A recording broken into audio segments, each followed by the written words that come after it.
ನಾಳೆ ದೇಶಾದ್ಯಂತ ಕೇಂದ್ರ ಸರ್ಕಾರ ಮಾಕ್ ಡ್ರಿಲ್ ಮಾಡೋದಕ್ಕೆ ಸಿದ್ಧತೆಗಳನ್ನ ಕೂಡ ಮಾಡಿಕೊಳ್ಳಲಾಗ್ತಾ ಇದೆ. ಪ್ರಧಾನಿ ನರೇಂದ್ರ ಮೋದಿ ಅವರ ನೇತೃತ್ವದಲ್ಲಿ ಈಗಾಗಲೇ ಸಭೆಯನ್ನ ಕೂಡ ಕರೆಯಲಾಗಿರುವಂತದ್ದು. ಇನ್ನು ಜಿಲ್ಲೆಗಳಿಗೆ ಸೂಚನೆಯನ್ನ ಕೂಡ ಕೊಟ್ಟಿದೆ. ಈ ಹಿನ್ನೆಲೆಯಲ್ಲಿ ನಡೆಯುವಂತಹ ಮಾಕ್ ಡ್ರಿಲ್ ಕುರಿತು ಹುಬ್ಬಳ್ಳಿಯ ನಿವೃತ್ತ ವಾಯುಸೇನಾ ಅಧಿಕಾರಿ ಮೋಹನ್ ಚಿತ್ತಲೆ ಅವರು ಮಾಕ್ ಡ್ರಿಲ್ ಕುರಿತು ಗ್ಯಾರಂಟಿ ನ್ಯೂಸ್ ಜೊತೆ ಮಾತನಾಡಿದ್ದಾರೆ. ಏನ್ ಹೇಳಿದ್ರು ಈ ಸಂದರ್ಭದಲ್ಲಿ ಅವರನ್ನ ನಮ್ಮ ಪ್ರತಿನಿಧಿ ಮಲ್ಲಿಕ್ ಬೆಳಗಲಿ ಚಿಚ್ಚಾಟನ ಮಾಡಿದ್ದಾರೆ. ನೋಡ್ತಾ ಹೋಗೋಣ ಏನ್ ಹೇಳಿದ್ರು ಅಂತ. ನಾಳೆ ದೇಶಾದ್ಯಂತ ಮಾಕ್ ಡ್ರಿಲ್ ನಡೆಸುವಂತೆ ಕೇಂದ್ರ ಗೃಹ ಸಚಿವಾಲಯ ಸೂಚನೆ ನೀಡಿರುವಂಥದ್ದು. ಈ ಕುರಿತು ಮಾತಾಡಲಿಕ್ಕೆ ನಮ್ಮ ಜೊತೆ ನಿವೃತ್ತ ವಾಯುಸೇನಾ ಅಧಿಕಾರಿ ಮೋಹಿತ್ ಚಿತ್ಲೆ ಅವರಿದ್ದಾರೆ. ಅವ್ರನ್ನ ಮಾತಾಡ್ಸಾ ಹೋಗ್ತೀನಿ. ಸರ್, ನಾಳೆ ಒಂದು ಮಾಕ್ ಡ್ರಿಲ್ ನಡೆಸಬೇಕು ಅಂತೇಳಿ ದೇಶಾದ್ಯಂತ ಒಂದು ಸೂಚನೆ ನೀಡಿದೆ ಗೃಹ ಸಚಿವಾಲಯ. ಈ ಬಗ್ಗೆ ನೀವು ಏನು ಹೇಳ್ತೀರಿ? ನೋಡಿ, ಇದು mock drill is the last stage that ನಾವು ಈಗ ಗ್ಯಾರಂಟಿ ಕೊಡ್ತಾ ಇದ್ದೇವೆ, ನಾವು ಯುದ್ಧಕ್ಕೆ ಹೋಗ್ತಾ ಇದ್ದೇವೆ ಅಂತ. ಇಲ್ಲಿವರೆಗೂ ಸರಣಿ ಸಭೆಗಳಾದವು, ಉನ್ನತ ಅಧಿಕಾರಿಗಳ ಸಭೆನೂ ಆಯಿತು.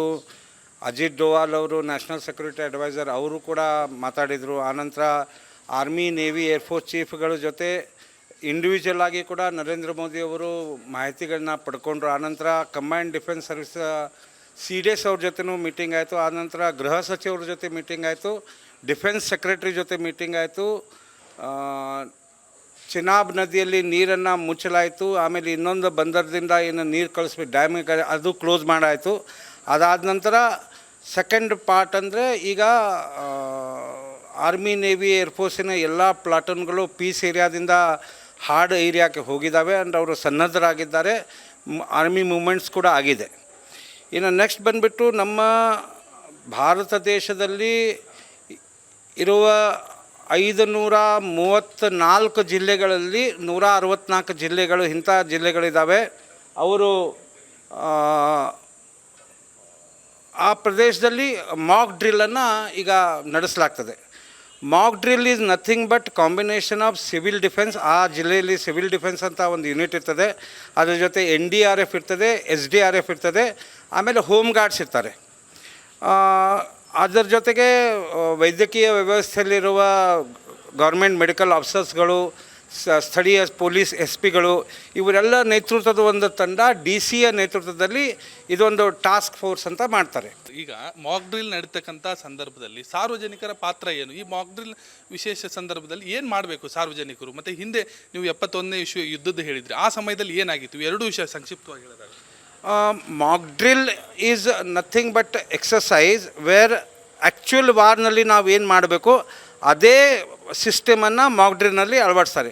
ಅಂದರೆ ಸಪೋಸ್ ಬಾಂಬಾರ್ಡಿಂಗ್ ಆದಮೇಲೆ ಯಾರಾದರೂ ತೀವ್ರವಾಗಿ ಅಪಘಾತಕ್ಕೆ ಈಡಾದರು, ಅವರನ್ನು ಹೇಗೆ ಕೋಆರ್ಡಿನೇಷನ್ ಮಾಡಿ ಆರ್ಮಿದವರು, ಲೋಕಲ್ ಪೊಲೀಸು ಮತ್ತು ವೈದ್ಯಕೀಯ ವ್ಯವಸ್ಥೆದವರು ಅವರನ್ನು ಹೆಂಗೆ ಆ್ಯಂಬ್ಯುಲೆನ್ಸ್ನಲ್ಲಿ ಲಿಫ್ಟ್ ಮಾಡಿ ಹಾಸ್ಪಿಟಲ್ಗೆ ಕರ್ಕೊಂಡು ಹೋಗಬೇಕು. ಆನಂತರ ಬ್ಲ್ಯಾಕ್ಔಟ್ ಅಂತ ಹೇಳ್ತೇವೆ ನಾವು.